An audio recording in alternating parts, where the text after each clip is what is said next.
Kalian pernah nggak overthinking semalaman gara-gara chat yang belum dibales? Atau deg-degan berlebihan sebelum presentasi, sampai susah tidur? Kalau iya, ada satu buku Indonesia yang ditulis khusus untuk orang-orang kaya kita. Orang yang hidup di tengah kecemasan, distraksi media sosial, dan tekanan buat selalu terlihat baik-baik saja. Judulnya, Filosofi Teras, ditulis oleh Henry Manampiring. Dan buku ini berhasil membuat sebuah aliran filsafat Yunani kuno berumur lebih dari 2300 tahun jadi relevan banget buat generasi masa kini. Yang menarik, penulisnya sendiri jujur bahwa dia menulis buku ini setelah bergulat sama gangguan kecemasan dalam hidupnya sendiri. Ini bukan buku yang ditulis dari menara gading akademis, ini ditulis dari pengalaman personal yang nyata. Di video ini kita akan bedah tuntas apa itu stoasisme, kenapa filosofi kuno ini bisa jadi obat buat kecemasan modern, dan gimana cara menerapkannya di hidup kita sehari-hari. Yuk, langsung kita mulai. Siapa Henry Manampiring dan asal-usul Teras? Sebelum masuk ke isi, penting kita kenalan dulu sama latar belakang buku ini. Henry Manampiring adalah seorang penulis dan mantan praktisi periklanan asal Indonesia. Buku, Filosofi Teras, terbit tahun 2018 lewat penerbit Kompas, dan langsung meledak, bertahan lama di daftar buku terlaris nasional, bahkan dianggap sebagai salah satu buku yang paling banyak memperkenalkan stoasisme ke pembaca Indonesia secara luas. Judul, Teras, sendiri sebenarnya adalah pelesetan cerdas dari kata Stoa. Apa itu Stoa? Stoa adalah nama serambi atau lorong beratap di Athena, Yunani, tempat seorang filsuf bernama Zeno dari Citium pertama kali mengajar muridnya sekitar tahun 300 sebelum Masehi. Dari situlah aliran filsafat ini dinamakan stoasisme. Nah, kata Stoa dalam bahasa Yunani secara harfiah berarti semacam teras atau serambi berpilar. Manampiring memakai pelesetan ini biar terasa dekat dan lucu buat pembaca Indonesia, sekaligus tetap menjaga esensi asli filosofinya. Yang membuat buku ini berbeda dari buku filsafat pada umumnya adalah cara penyampaiannya. Manampiring gak menulis dengan bahasa akademis yang berat. Dia menulis dengan gaya santai, bahasa gaul, dan penuh contoh nyata dari kehidupan orang Indonesia modern, soal kerjaan, media sosial, macet, sampai overthinking soal masa depan. Sekarang, mari kita masuk ke inti filosofinya. Saya akan bagi jadi 6 konsep besar dari stoasisme yang dibahas dalam buku ini. Konsep 1, dikotomi kendali. Kalau kamu cuma boleh ingat satu hal dari seluruh video ini, ingat yang satu ini, dikotomi kendali. Konsep ini pertama kali diajarkan oleh filsuf Stoa bernama Epictetus, dan jadi fondasi dari seluruh filosofi stoasisme. Intinya sederhana tapi dampaknya luar biasa. Segala sesuatu di dunia ini terbagi jadi 2 kategori, yang ada dalam kendali kita, dan yang di luar kendali kita. Yang ada dalam kendali kita, pikiran kita, penilaian kita, keputusan kita, tindakan kita, respons emosional kita terhadap sesuatu. Yang di luar kendali kita, opini orang lain tentang kita, cuaca, kemacetan, hasil ujian setelah kita belajar maksimal, tindakan orang lain, bahkan tubuh dan kesehatan kita sampai batas tertentu. Manampiring menjelaskan, sumber dari banyak kecemasan dan penderitaan kita sebenarnya berasal dari kesalahan mengenali kategori ini. Kita menghabiskan energi luar biasa besar buat mengkhawatirkan atau berusaha mengendalikan hal-hal yang sebenarnya di luar kendali kita. Opini orang di kolom komentar, apa yang mantan pikirkan tentang kita, atau hasil dari sesuatu yang sudah kita usahakan maksimal. Stoasisme mengajarkan, fokuskan energi hanya pada apa yang bisa kamu kendalikan. Untuk sisanya, terima dengan tenang, bukan karena pasrah, tapi karena sadar bahwa mengkhawatirkannya nggak akan mengubah apapun. Manson di buku sebelumnya bilang soal membelanjakan kepedulian dengan bijak. Nah, dikotomi kendali ini adalah versi yang lebih terstruktur dan filosofis dari ide yang sama. Konsep 2, emosi negatif berasal dari penilaian kita. Ini konsep yang menurut saya paling mengubah cara pandang saya soal emosi. Stoasisme mengajarkan bahwa bukan kejadian itu sendiri yang membuat kita menderita, tapi penilaian, judgment, kita terhadap kejadian itu. Manampiring memberi contoh sederhana. Bayangkan kamu kena macet parah di jalan. Kejadian, macet, itu sendiri netral. Nggak baik, nggak buruk.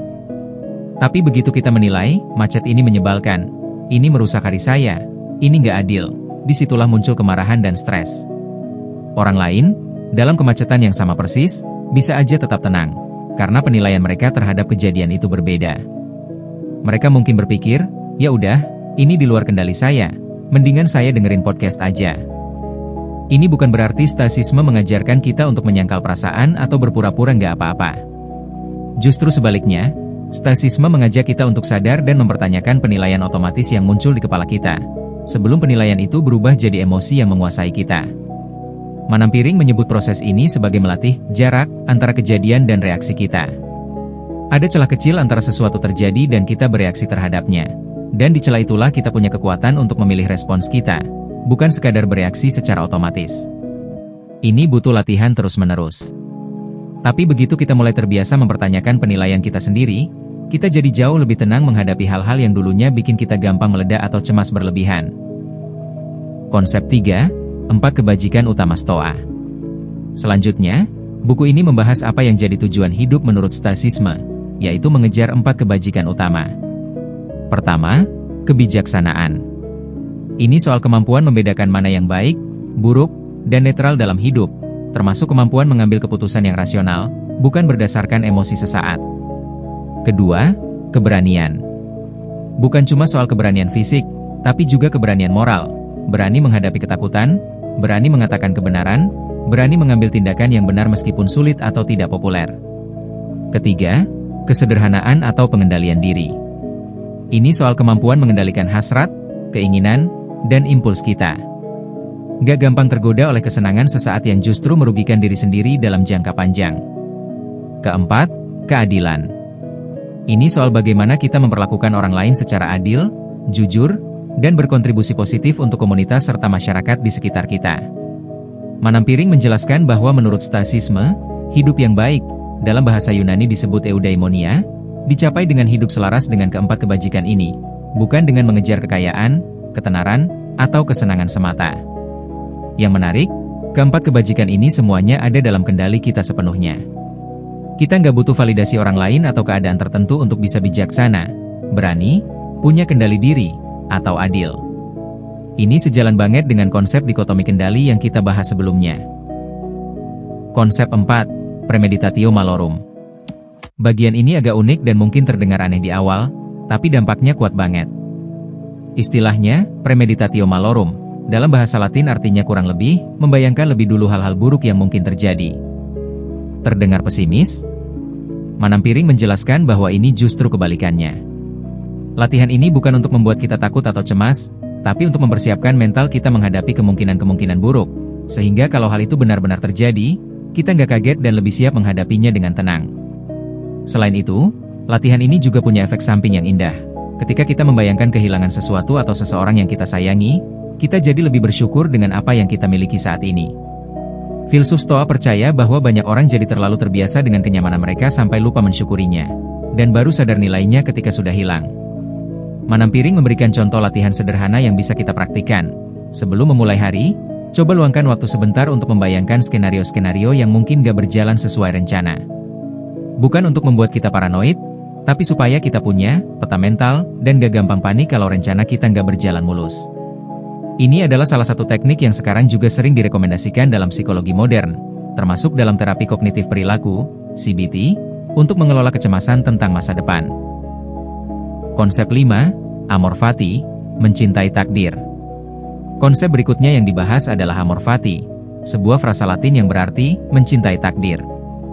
Ini adalah sikap menerima segala hal yang terjadi dalam hidup kita, baik maupun buruk, sebagai bagian yang perlu dari perjalanan hidup kita, bukan sebagai sesuatu yang harus ditolak atau disesali.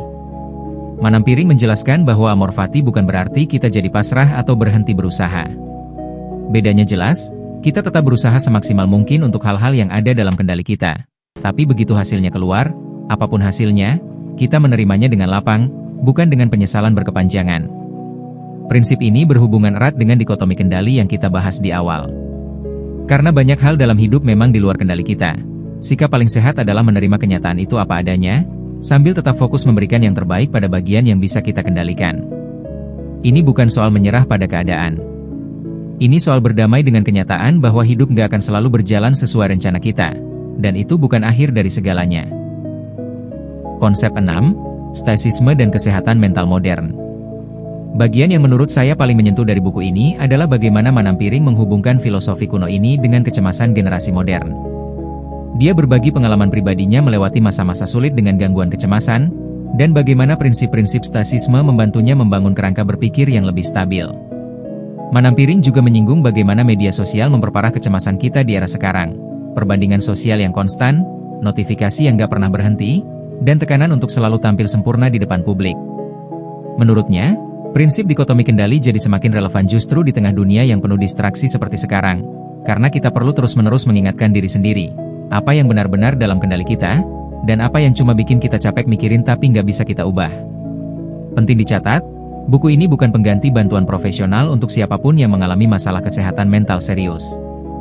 Tapi sebagai kerangka berpikir sehari-hari untuk mengelola stres dan kecemasan ringan, prinsip-prinsip stoicisme dalam buku ini terbukti membantu banyak pembaca. Mari kita rangkum apa yang sudah kita bahas dari buku Filosofi Teras. 1. Dikotomi kendali, fokus hanya pada hal yang bisa kita kendalikan, lepaskan yang di luar kendali kita. 2. Emosi negatif berasal dari penilaian kita, bukan dari kejadian itu sendiri, jadi kita punya kekuatan untuk memilih respons kita. 3. 4 kebajikan utama, kebijaksanaan, keberanian, kesederhanaan, dan keadilan, sebagai kompas hidup yang baik. 4. Premeditatio malorum, membayangkan skenario buruk untuk mempersiapkan mental dan lebih bersyukur pada apa yang kita punya.